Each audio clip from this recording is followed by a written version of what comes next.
What's going on, everybody? Welcome to G-Miles World Podcast, and we're going to be jumping into Week 15 Saturday special games in the NFL 2018 season, and the header was Deshaun Watson and Sam Darnold. And I have to tell you guys, man, I even tweeted this out during the game. I was very impressed with Sam Darnold. Not only that, the Jets defense all of a sudden, like, if they were playing like this all year, I don't know what it could have been, but let me just go ahead and point some things out. I still think that Todd Bowles may not be the best head coach for that team. In all honesty, it's not like I have something against Todd Bowles, just the way that it seems like the Jets were playing for him throughout the year. I don't know. Maybe it's just me. I've spoken to a lot of Jet fans. Some of them agree. Some of them are just like, you know what? They just need to do a lot more. But I think it starts with the head coach and the way that the situation is starting to transpire. Sam Darnold looks like he can be a suitable quarterback right now. He has the potential to be great, though. He looks like he's the kind of guy that wants to get outside the pocket. He has a lot more success not sitting in there. He made some really, really tight spirals. At the end of the game, obviously the Texans, they got DeAndre Hopkins, who in my opinion has the best hands in the NFL right now. And yeah, it appears that, OBJ is still around, but OBJ hasn't been OBJ for a long time, simply because Eli Manning he's had a real fast drop-off. So with that being the situation, it's very, very difficult for people to start to comprehend the way that people do the comparisons with the wide receivers, because DeAndre Hopkins, in my opinion, has been a lot more consistent with a lot more terrible quarterbacks for the same period of time. So just looking at the teams overall, I wasn't really impressed by the Texans, especially because they were running their mouths talking about they got to come in there and they got to do this and they got to do that, and then they go out there and they barely win. You know what I'm saying, bro? Like, it came down to the wire. The Jets were fighting so hard. They were able to elude J.J. Watt and Jadeveon Clowney until the late end, with Clowney getting that sack very late in the game. So, pretty much when you're getting ready for the playoffs, people want to see a little bit more. I know I do, because like I said, I don't know what's going on with the AFC. I don't know what's going on with the NFC. Like, everything is crazy. Since the Dallas Cowboys started winning in the NFC, it's been, like, ridiculous. The Chargers upset the Chiefs. That was crazy. I don't know what's going on anymore. So I'm looking to see that dark horse that I can say, you know what, they're ready to go. And I don't know about that with the Texans, bro. Because like I said, you should be able to go out there and dominate lesser competition, which is why they said the things that they said. But I just didn't get that. And again, I understand that it's the NFL. You got to play the game. I understand all that. But you know what the difference is? With the teams that are ready to go, they would have completely dominated the Jets. That, you see what I'm saying? Like that no matter how good Sam Darnold is coming to be as a rookie quarterback, that's not what it is. You should go out there and just completely dominate your opponent right now. If you're going to run your mouth and say you got to come and take care of business, you have to go and dominate. They didn't do that. There's some of the things that I did like, though, is that on critical third downs, DeAndre Hopkins was able to come up with some big plays. He was kind of non-existent for, the first half. Came out big in the second half. Well, I can't say non-existent, but in certain parts of the game, I didn't even know he was still playing. He did have 10 catches, 100-something yards, 2 TDs. But you guys know what I'm talking about. Throughout the entirety of the game, sometimes he went missing in action, but he was there when they needed him the most. And obviously that touchdown is just unfair. But like I tweeted, Maurice Claiborne is a terrible player, bro. Like, wasn't he on the Cowboys? Like, they were like, listen, bro, get your bags, take your locker too, and just get out of the stadium, bro. You suck. Now, look, those are the catches that make DeAndre Hopkins, in my opinion, a more consistent receiver than OBJ.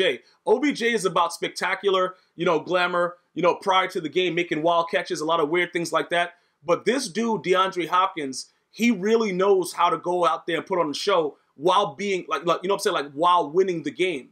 Because you got to remember, that OBJ catch that took him over the top, made him be on the cover of Madden, all that stuff, came in a loss to the Cowboys. So Brandon Used Carr, he sucks, and he's responsible for a lot of dudes mossing him and like getting a lot of acclaim, but they still lost that game. The Giants still lost. It looks like Hopkins is a little bit better because he wins his games. That's the difference that I see between the two. But again, I'm starting to like what I see with the Texans. I just think that defensively, they have to really play like they're supposed to. Like J.J. Watt, when they, at the end of the game, like coming towards the end of the game when they started to sack Sam Darnold and just finish the game out, they switched J.J. Watt to D tackle. He was interior. And then that opened up a lot of things for Jadeveon Clowney. They're going to have to be able to do things like that on the fly. because defensively they can play with anybody. You know, like it doesn't really matter who the team is. They have the potential. It's just like I said, Deshaun Watson offensively, he's going to have to be able to do a lot more stuff. He was getting sacked a lot of things. He didn't throw the ball away in critical situations. You know, still making a little bit of sophomore mistakes that he's going to have to work on. But that in all overall with everything that they did, they are still a good team. I just don't know if the way that they played last night, which everybody has games that they play with it, but all that matters is that you get the win. But when you play like this right now, when you're getting ready, it's 2 more weeks left to the season before the playoffs start, and you're playing like this right now, I think it should be at a higher level. Now, they still have the potential to possibly get, the number 2 seed, I believe. If everybody plays like they're supposed to and they can win out and a couple people lose, they still have that possibility. So they still have things to play for. I'm very excited to see how they're going to finish off the season, because that's something to me that is going to, detail what happens. But the AFC is a very dangerous place. And I don't want to be, listen, if I'm in the AFC, and I'm one of these teams, bro, the Patriots, the Texans, the Chiefs, the Chargers, like these dudes are not playing game. They playing for keeps right now. Like, I don't know what's going to go on. But again, any of them could beat all of them that I've just mentioned, it could go any way. Like, nobody is really dominant right now. In my opinion, nobody's really dominant. So I have to wait to see how everything unfolds. But overall, I do like the potential of Sam Darnold, and I think that he's going to give, as long as they get rid of Todd Bowles, I think he'll have a brighter future. In my opinion, that's just my opinion. Now, let's go to Baker Mayfield, who leads all rookie quarterbacks in yards and touchdowns, right? And they haven't beaten, they have not beaten the Broncos since 1990. And people don't seem to understand, Baker Mayfield is a different type of individual, bro. You're talking about a walk-on that became a starter twice, bro. He probably did it more before he even got to college. Like, the dude, he has something about him, and it makes you, like, people think that he's, like, arrogant or whatever like that, and then they don't understand that when you have a certain amount of confidence and you've gone through life where people have doubted you and you've overcome, your mindset is not it's not the same thing as somebody else. It's a guy that just comes in and, oh yeah, I've always been this good. I've always been this guy. No. People have doubted this man his entire life. Then you come into the NFL and you have an idiot in Hugh Jackson that's just a moron. And then you have to deal with him and then putting the other guy out there to start and all kind of stupidness. And then you look at their record now, and regardless of what anybody wants to say, their record would be a lot better if Baker Mayfield started from the get-go.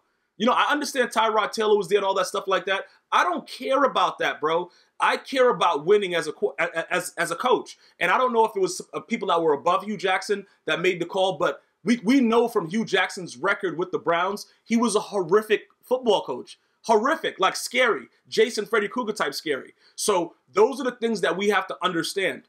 Let me just explain again why Baker Mayfield is so special. The energy that he plays with. The way he takes the blame. He made a bad throw. He tapped himself on the chest. He's letting his team know, whatever I have to do, I'm going to do that for you. These other quarterbacks ain't doing that. Listen, I'm going to tell you this right now, bro.